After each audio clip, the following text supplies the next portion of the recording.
Keratokonusda halqa qo'yish amaliyoti yoki segment qo'yish amaliyoti deyiladi. Bu ko'zni shoh pardasini stromal qavatiga maxsus polimer moddadan ishlab chiqarilgan, ko'zni sferik shaklini tiklashga qaratilgan halqalar bo'ladi. Bu ko'zni oldingi oynasini sferik shaklini tiklaganligi uchun ko'rish o'tkirligini yaxshilaydi. Operatsiyadan keyin sirazu va 6 oygacha bo'lgan miqdorda ko'rish o'tkirligi yaxshilanadi. Keratokonusni halqalash amaliyoti uchun shoh parda qalinligi 400 mikrondan yuqori bo'lishi kerak hamda ko'zning markaziy qismlarida belmolar shakllanmagan bo'lishi kerak. Agar o'rta qismlarida belmo shakllangan bo'lsa, halqalash amaliyotidan keyin ham bu belmolar ketmaydi.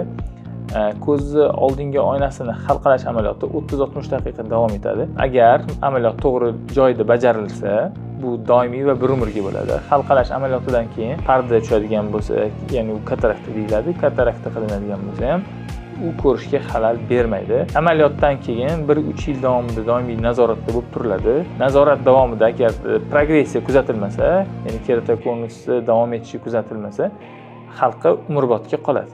Agar yallig'lanish jarayonlari, tomchilarni o'zini tomizmaslik natijasida infeksion jarayonlar, mexanik ta'sirlar bo'lsa, halqalar olib tashlanadi va o'rniga boshqasi qo'yilishi ham mumkin.